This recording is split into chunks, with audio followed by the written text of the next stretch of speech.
Thalatha, ada 3. Awas jangan sampai antum terjebak satu di antara 3 ini. Ini berbahaya. Nomor satunya qila wa qala. Oke, 2, idha'atul mal. Baik. Yang ketiga, kasratus su'al. Banyak bertanya, Allah. Banyak bertanya, menanyakan pada sesuatu yang sudah jelas keterangannya.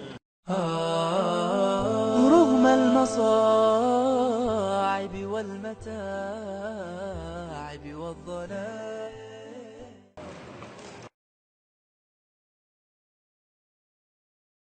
Kalimat hadis terakhir di Al-Bukhari, nomor hadis 1477, tadi yang sudah antum tuliskan. Di hadis Muslim temukan nomor hadis 4582. Lihat kalimatnya. Oh, hati-hati ya, hati-hati dengan hadis ini.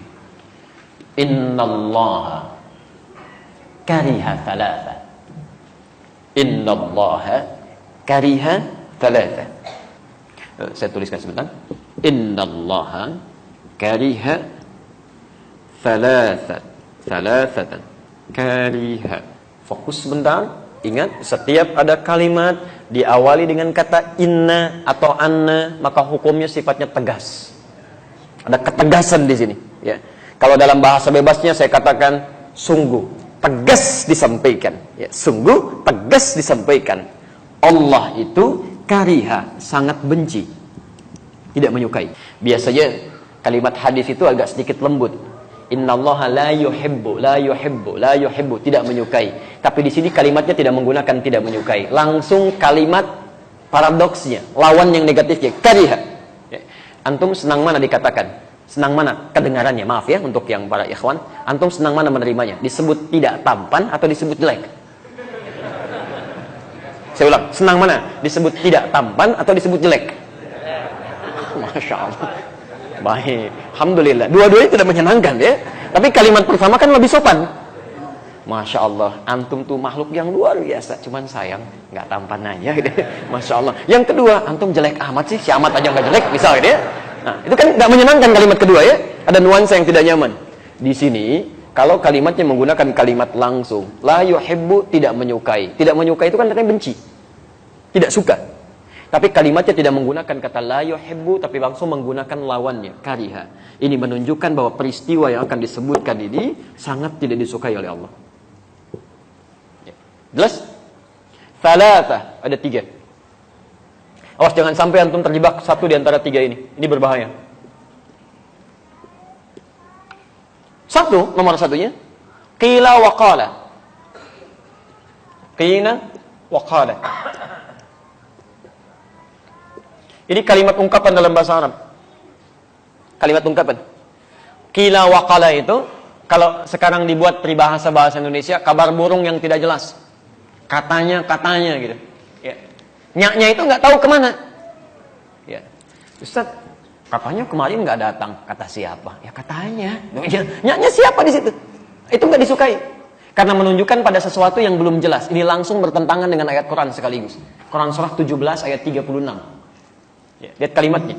Wala taqfu ma laysa laka bihi 'ilmun. Innas sam'a wal basara wal fuada kullu ulaika kana 'anhu mas'ula. Perhatikan kalimatnya. Ini bahayanya, jangankan yang menyampaikan, ikut-ikut orang ini aja nggak boleh. Ya kata Quran, jangan pernah Anda ikuti sesuatu atau bahkan ajakan yang belum jelas kemana arahnya, bahkan sumbernya. Awas, hati-hati, jangan pernah diikuti. Walaupun dalam kalimat sederhana ya, misal, ikut yuk. Kemana? Pokoknya ikut aja deh, nanti lihat. Itu kalau adab Quran nggak boleh diikuti. Nggak boleh. Nggak usah pakai nggak boleh. Jangan diikuti. Ya. Kenapa? Karena antum belum bisa memastikan antum dibawa kemana. Bagaimana kalau diajak ke tempat bermaksiat? Ke tempat yang tidak disukai oleh Allah Subhanahu wa Ta'ala. Ya. Ketika antum terjebak dalam kesalahan, menyalahi aturan Allah, berbuat fasik bahkan di situ, maka lihat kalimat ayatnya. Innas sam'a wal basara wal fuada. Telinga kamu akan ditanya, mata kamu akan ditanya, bahkan pikiran kita akan ditanya. Kalau kalimat bebasnya, akal kamu dikemanakan sampai kamu nggak tanya dulu. Telinga kamu dikemanakan sampai nggak dengar dulu perkataan dia. Mata kamu dikemanakan sampai nggak lihat dulu informasinya. Jelas di sini? Baik, maka yang pertama, Allah sangat tidak menyukai, sangat membenci hal-hal yang tidak jelas sifatnya. Qila wa qala. Kata si fulan, kata ini, kata itu, tapi tidak jelas dari mana sumbernya. Jelas di sini? Apalagi dibawa dalam nuansa agama, itu nggak boleh. Ya, nuansa syariat itu ditinggalkan. Ya. Oke, 2, idha'atul mali. Idha'atul mali. Boros, menyia-nyiakan harta. Idha'atul mali. Idha'atul mali, atau di sini idha'atul mali. Ya. Menyia-nyiakan harta. Insyaallah. Orang ingin mendapatkan setengah roti, rebutan dengan 16 orang itu. Ya, di Aleppo pengen dapat susu sampai ya Allah, jalan mungut-mungut di tempat sampah gitu kan. Bayinya sampai kurus kering untuk mencari-cari itu. Antum kok dibuang-buang? Ya kan? Nasi itu kan berapa banyak yang terbuang itu dimakan itu. Dari rotinya, dari minumannya, tidak sedikit di antara sebagian orang-orang meminum aqua gelas cuma setengahnya, sebagiannya kemudian disimpan dibuang. Sementara orang-orang Palestina untuk mendapatkan minuman yang benar-benar bersih saja, itu mesti berjuang membebaskan dulu sumber minuman dari racun yang sudah diracun itu. Itu tidak mudah. Maka jangan disia-siakan. Termasuk idha'atul mali itu dari kata dhiya sifatnya. Bukan hanya menghilangkan esensinya, tapi menghilangkan nilai pahalanya. Awas, termasuk idha'atul mali itu menggunakan harta tidak pada tempat yang diridhoi oleh Allah Subhanahu wa taala. Misal, mohon maaf ya, tolong baca ini dengan baik ya. Baca ini dengan baik. Aturan Qur'annya, setiap Allah tambahkan harta kepada kita, itu adalah peluang lain bagi kita untuk meningkatkan ibadah lewat harta itu. Karena mungkin peluang ibadah lewat sisi yang lain sudah kurang mampu kita tunaikan. Jelas ya? Ada orang sudah bisa puasa, bahkan Masya Allah, Seninnya sudah jalan. Tapi jangan dulu senang, karena yang lain sudah tambah dengan Kamisnya. Ada yang sudah puasa Senin Kamis, Alhamdulillah, jangan dulu bangga. Orang lain sudah Ayyamul Bid. Ada yang sudah Ayyamul Bid, jangan dulu merasa gembira. Orang lain sudah puasa Daud. Hari ini puasa, besok tidak. Karena semakin banyak yang dikurangi, barangkali, Masya Allah dengan tenaganya dia puasa. Antum tidak bisa menyaingi itu. Karena ada ketidakmampuan. Allah berikan sumber yang lain. Gak usah nekat. Emang dia yang bisa Daud, besok saya Sulaiman. Gak bisa. Cuman sampai Daud aja, selesai di situ. Antum Daud aja susah, apalagi mau mencari yang lain. Maka dari situ Allah berikan kemudian tambahan lewat yang lain supaya antum maksimalkan ibadah di situ. Apa diantaranya? Harta. Karena itulah ketika Allah titipkan harta, turun kaidahnya. Antum baca betul, pahami titipan Allah yang maksimal pada diri antum itu apa. Quran surah misalnya ke 28 Al-Qasas ayat 77 itu. Ya, sampai dengan 79-nya. Jelas ketentuan harta itu. Wabtaghi fi ma ataqallahu daral akhirah wa la tansa nasibaka minad dunya. Perhatikan kaidahnya. Setiap kami tambahkan keluasan harta benda, kata Allah gunakan itu untuk mencari peluang terbaik mendapatkan tempat di akhirat. Dengan kata lain, gunakan untuk ibadah, untuk mendapatkan kemuliaan akhirat. Karena mungkin kamu belum terbiasa bangun malam sambil berlama-lama, hafal Quran belum didapatkan. Masya Allah, puasa belum dijalani dengan konsisten yang sunnahnya. Nih, tambah dengan ini. Kalau orang baca, kamu belum mampu baca dengan maksimal, minimal sedekah dengan hartamu ini, belikan mushafnya, simpan di masjid. Satu hurufnya dibacakan, kamu dapat bagian 10 kebaikannya. Masya Allah, itu yang kita ambil. Bukan dijadikan bahan untuk kesombongan diri. Kalau cuma sombong, yang dulu sudah ada, namanya korun. Hartanya lebih banyak dibandingkan antum. Jangankan hartanya, kuncinya aja kalau dibawa-bawa, itu dibawa orang-orang di belakang ya. Kalau jalan kemana-mana Pak, maaf ya, saya sering ulang kisah ini. Korun itu informasi Quran di ayat 76 surah ke-28, surah ke-28 ayat 76. Inna Qaruna kana min qaumi Musa fabagha alaihim. Korun itu termasuk kaum di zamannya Musa, sombongnya luar biasa. Ya. Sombong dengan hartanya, bagha itu sombong dengan harta. Kalau sombong dengan kedudukan disebut togo. Fir'aun disebut togo. Qarun disebut bagha. Sombong dengan harta. Tapi apa yang disombongkan? Wa inna mafatihahu latanu'u bil usbah. Dan sungguh kunci-kunci berangkasnya saja. Itu kalau diangkat orang-orang terkuat di zamannya. Masih belum keangkat Pak. Baru kuncinya aja. Kuncinya. Antum kalau punya kunci berangkas satu aja. Antum tampilkan begini. Dipublikasikan atau antum sembunyikan. Pasti disembunyikan, nggak ada kisahnya orang punya baru satu berangkas, kuncinya dipoto, ceklik, berangkas saya, yang terbaru. Ya itu cari masalah. Itu baru satu, korun tidak. Nih saya banyak nih, kalau mau ambil aja. Ini aja ngangkatnya nggak kuat. Kemana-mana, kunci, kaya, sombong Pak. Ini kalau ada orang kaya sekarang sombong Bu, itu ketinggalan. Dan keterlaluan karena dia tidak sekaya korun. Dan Korun hancur juga gitu. Makanya turun ayat tadi. Itu saya tambahkan kata Allah, bukan untuk disia-siakan. Ngapain sombong? Karena nggak akan dibawa pulang. Gunakan untuk peluang beramal. Ada baju baru, pakai dulu untuk beramal. Pakai untuk sholat dulu, kan? Ada alas kaki baru, gunakan untuk ibadah. Sehingga ketika Allah ambil, maaf, kalau Allah titipkan kepada kita sandal, hakikatnya sandal itu punya siapa? Sudah, kita cuma dititipin aja. Mumpung masih dititipkan, gunakan dengan baik sebelum itu diambil lagi. Saya ulangi, sandal punya siapa? Kalau ada hilang, jangan marah. Tugas antum mencari, ikhtiar, bukan marah. Awas, bukan marah. Yang punya siapa? Nah, sudah. Kalau yang punya sudah mau ngambil, tinggal di mana kemudian dia dititipkan. Mungkin gantian.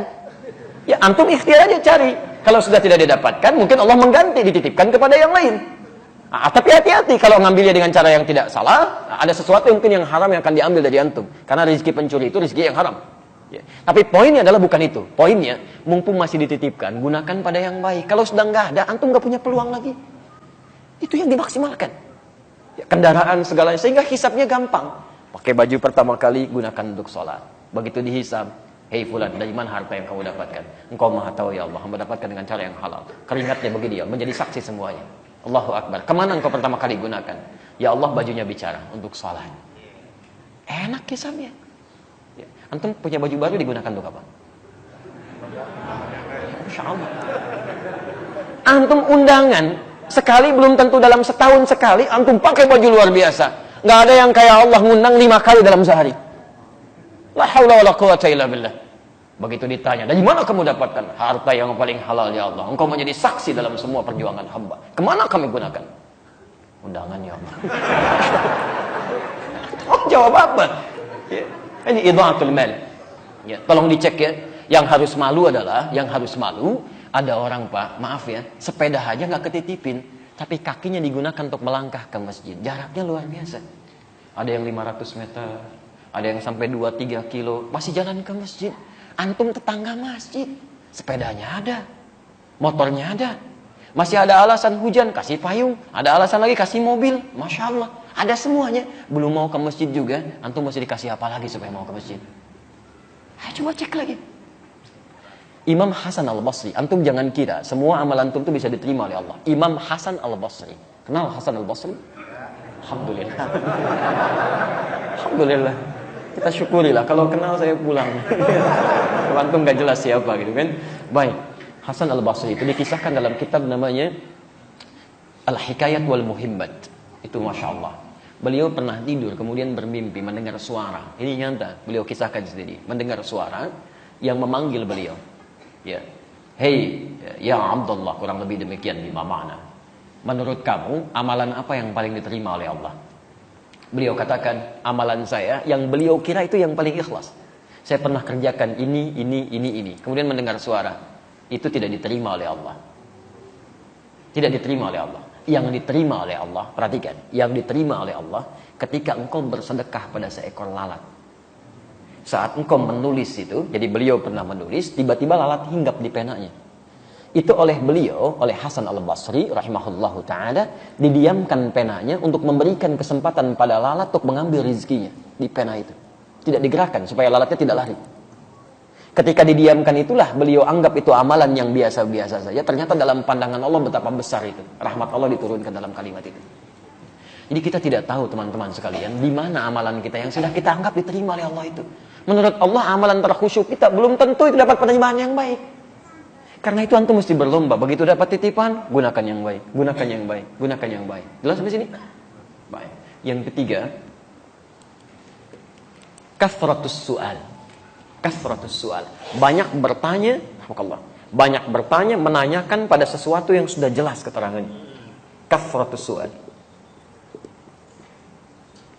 Dan ini bisa menimbulkan masalah.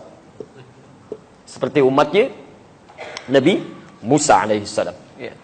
Kalimatnya jelas, sembelih sapi, gak usah nanya, sapi banyak, malah ditanya. Sapi yang bagaimana ya? Warnanya apa? Warnanya kuning. Nyari lagi yang agak susah. Nyari ke kuning-kuningan, safra gitu kan? Ya, setelah jelas, kuning yang mana ya? Kan kuning agak banyak. Cari itu yang tidak ada cacatnya, gak pernah dipakai membajak sawah, mulus, halus, tidak ada cacatnya. Carinya lebih susah lagi. Makanya kalau ada sesuatu yang sudah jelas kemudian disampaikan, jangan banyak dipertanyakan supaya tidak sulit memahaminya. Nah, beli sabun ya, clear. Sabun apa saja, selesai. Sabun apa, Pak? Lifebuoy. Jadi terbatasi. Yang dicari halus Lifebuoy. Di mana, Pak? Indomaret ya. Terbatasi lagi, nyarinya mesti di Indomaret. Indomaret yang mana, Pak? Kan ada 3. Yang paling jauh di ujung ya. Hati-hati. Kan pelayannya di situ ada yang laki-laki, perempuan. Yang mana, Pak? Yang laki-laki. Awas. Begitu nyampe sana, balik lagi. Kok kamu nggak beli sabun? Pak, pelayan yang laki-laki nggak ada, Pak. Ada yang perempuan. Padahal perintah awalnya gampang, cari sabun, selesai. Dan antum awas, kalau orang tua meminta anaknya membeli sesuatu, anaknya belikan karena kalimatnya umum sifatnya, antum nggak boleh protes. Nggak boleh protes. Ya, nak beli shampoo ya, dibelikan oleh anaknya, datang dengan shampoo clear misalnya. Antum pengennya zinc, kok beli yang clear? Kan papa bilangnya shampoo. Selesai sampai sini. Jelas ya? Jadi kalau ada sesuatu yang sudah terang, sudah jelas, jangan banyak dipertanyakan sehingga mendapatkan kesulitan-kesulitan dalam prakteknya. Nah, kesimpulannya di sini, jika ada berita yang menyebar dalam hal yang tidak baik, pertama pastikan dulu sumbernya. Jangan menebarkan sesuatu yang bisa melahirkan dosa. Hindari kesimpulan yang tidak tepat. Yang kedua, pastikan sumbernya baik. Yang ketiga, mohon maaf, jangan cepat disebarluaskan sebelum nyata maslahat atau madaratnya. Dan sekalipun Anda telah jelas mengetahui dari mana sumbernya, itu pun tidak harus kemudian Anda sebarkan lagi pada orang lain jikalau tidak ada manfaat yang bisa hadir dalam kehidupan bermasyarakat kita. Jelas di sini? Ya. Jadi tidak setiap yang sudah kelihatan jelas sumbernya langsung Anda ekspos, tidak begitu. Ini ada manfaatnya enggak? Kalau enggak ada manfaatnya, tinggalkan. Kalau ada manfaatnya, sebarkan. Dan itu yang bisa menghadirkan pahala untuk kehidupan kita. Kalau pernah terjadi dalam kehidupan kita, menyebarkan sesuatu yang tidak kita tahu, kemudian tiba-tiba jadi keliru itu, maka insya Allah kalau dilakukan dengan cara yang tidak sengaja, karena ketidaktahuan dan tidak ada ilmu di situ, termaafkan sepanjang kita bisa bertobat dan beristighfar pada Allah tanpa mengulanginya. Ketentuannya ada di Quran surah ke-33 ayat yang kelima itu.